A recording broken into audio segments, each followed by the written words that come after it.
नमस्कार।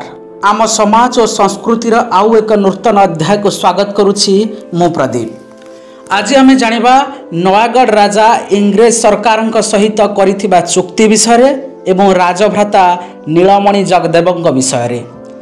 राजा मृत्युंजय सिंहकर स्वर्गारोहण पर राजभ्राता नीलमणि जगदेव और पद्मनाभ हरिचंदन सामंत देवान प्रभृति विनायक सिंह को राजा कले। केतक वर्ष गला परे नीलमणि जगदेव मंद लोकों कुपरामर्श पड़ी राजा विनायक को मारी निजे राजा हेबार चेष्टा कले। से समय गड़ चतुर्पार्श्व विशेष जंगल थिला। देउल मुंडिया गुप्त भाव मारण कर्म हैला। मारण कर्म आरंभ दिन ठारू राजांकर क्रमान्वये रोग बढ़ी चलिला। कर्मर 12 दिन समय को राजांकर आसन्न मृत्यु समय होइथिला। मारण कर्म 13 दिन रे समाप्त होइथिले राजा सही दिन मरी जाई थांते। मात्र कर्मर 12 दिन रात्र को गोटे लुहार कंटा और मंदार फूलर आवश्यक हैला। कारण कर्म समाप्त समय पितुला मुंडरे मंदार फूल देई बुकुरे कंटा मारिदेले राजा मरीजिबे। देवानंकर शला जगन्नाथ रथ सेमानंक भितरु जणे थिले। जगन्नाथ कहिले मो सांगरे मनीष आसिले मु आनिबी कही केते लोकों सहित आसिले। लोक मानंकु देवानंक बारी कोइया गछ मूले बसाई देई जगन्नाथ देवानंक बारी घरे डाकिले। कबाट फिटिला घर को आसिले। देवानंक स्त्री जगन्नाथंक भौणी पचारिले तू एते रातिरे कुआडे आसिलु? जगन्नाथ कहिले गाईटा हजिला ताकू खोजी खोजी एते रातिरी होईगला। मु आज दिन तमाम खाई नाही। भौणी कहिले भात खाई पका। जगन्नाथ कहिले ज्वाई आसिबे मु पलाउछि। भौणी अनेक कहिबारु अनवस्थित चित्तरे खाई बसिले। जगन्नाथ खाउछंती एपरि समय देवान आसिबा सवारी बेहरा डाक सुबिला। डाक शुणी जगन्नाथ विशेष चंचल हेले। ए समय देवान आसी घरे पाई गले। देवान को तांको स्त्री कहिले जगन्नाथ एते रातिरे बारियाडू आसिला काहेकि छन छन हेउछि तुमको डरुछि। देवान कहिले जगन्नाथ किछि भय नाही खाई पका।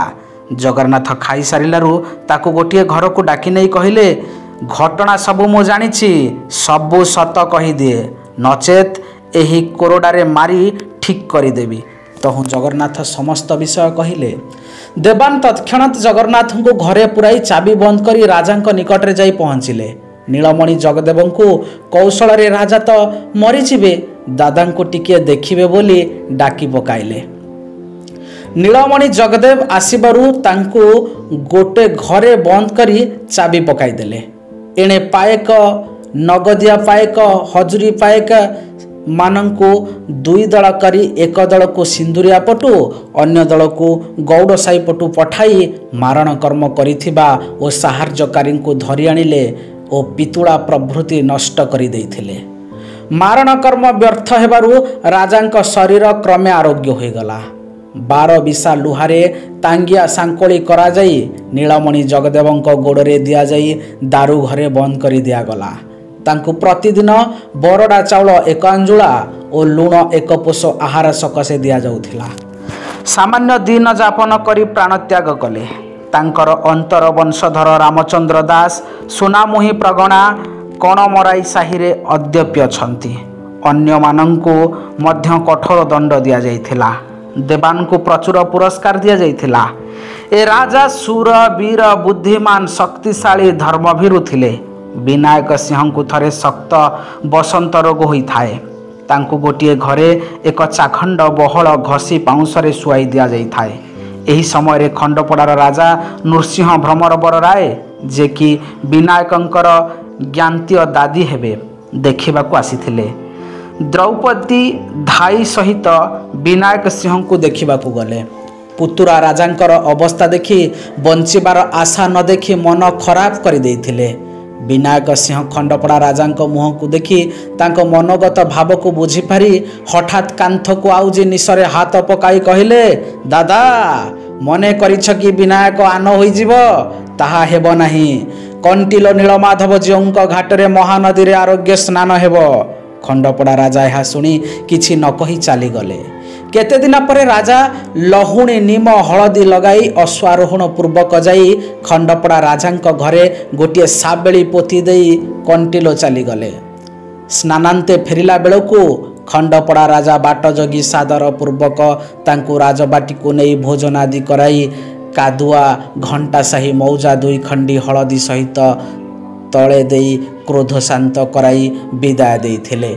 एहांक समय मरहटा माने इंग्रेज माननकु ओडिशा छाड़ी देबारु गडजातर राजा माने इंग्रेज गवर्नमेंट सहित केते शर्तरे संधि करिथिले ताहा सर्वसाधारण पूर्ण भाव में जानि नथिबारु आंशिक प्रकाश पाइछि। वंश संबंध रे 17 सवाल और राज्य संबंध रे 25 सवाल ताहार अंश। तेबे चलंतु आलोचना करिबा कौन थिला से 17 सवाल। आंभ परे आंभ पुत्र राजा हेबे ये थिला प्रथम सवाल। पुत्र नथिले आंभे किंबा रानी अनुमति रे आंभ भाई राजा हेबे। भाई नथिले पुतुरा हेबे राजा। पुतुरा नथिले लग्निक ज्ञानती राजा हेबे। केही जदि नथिबे फुलबाईर पुओ हेबो राजा। फुलबाईर पुत्र नथिले दासीर पुओ हेबो राजा। केही नथिले झियो को राज्य देई परिबु जदि से अविवाहिता थिबो। आंभ अनुमति अनुसार रानी मध्य 4टी पर्यंत पोष्य पुत्र ग्रहण करि परिबे। आंभे पुत्राथे 4 गोटी पर्यंत रानी विवाह करि परिबु। पोष्य पुत्र करिबा अधिकार बड़ रानीकर रहिबो। आंभ रानीक गर्भरु अनेक पुत्र हेले मध्य जेउ रानीक पुत्र ज्येष्ठ हेबो से हेबो राजा। आंभर केही नथिले झियर पुत्र नाती को मध्य राज्य देई परिबु। आंभे पोष्यपुत्र कलापर जदि जन्मित पुत्र हुए तेबे जन्मित पुत्र हेबो राजा एवं पोष्यपुत्र जगदेव हेबे। आंभर 12 सदार थिले मध्य आंभे पोष्यपुत्र करि पारिबु। आंभर केही पर पुरुष उत्तराधिकारी अविवाहित अवस्था मृत हेले निकट ज्ञानती हकदार हेबे। कोठ लोकर पुत्र नथिले दासी पुत्र हेबो राजा। केही नथिले बेश्या पुत्र हेबो राजा। एही राजा परस्त्री हरण निवारण और जातीय उन्नति पाई विशेष दृष्टि देथिले। एहा थिला 17 सवाल। तापर देखिबा 25 सवाल कौन थिला। आंभे गवर्नमेंट को वार्षिक कर पेस्किस 5555 टंका देबु। आंभे भारत सम्राटंक पारिदंड राजा बा करद मित्र राजा आवश्यक कार्य साहाय्य करिबु। आंभ राज्य मध्य भारत सरकारंकर सैन्य किंबा उच्च पदस्थ कर्मचारी गले रसेद जोगाई देबु। रसेद माने सेवा। चतुर्थ थिला आंभ राज्य रे आंभे मैजिस्ट्रेट क्षमता जहाँ कलेक्टर माने व्यवहार करती ताहा व्यवहार करिबु। देवानी मकदमा रे आंभे जज क्षमता व्यवहार करिबु। पुलिस फॉरेस्ट रेवेन्यू प्रभृति सबु डिपार्टमेंट रो पूरा क्षमता आमे उपभोग करिबु। आंभ राज्य रे सेटलमेंट करी खंजणा वृद्धि करि पारिबु। नाउली विवाह और शुद्ध कार्य रे प्रजांक उपरे मागणा धार्य करी आदाय करि पारिबु। नवम पॉइंट थिला आंभ राज्यर सीमा संक्रांत गोलमाल रे गवर्नमेंट को जणाइबु युद्ध करिबु नाही। आंभे पड़ोसी राजा बा काहा संगरे केबे युद्ध करिबु नाही।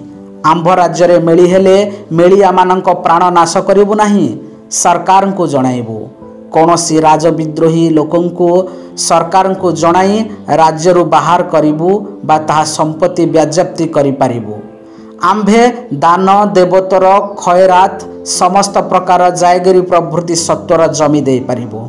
आंभे भाई मानंकु राज्यरु भाग न देई उपयुक्त वृत्ति दे पारिबु।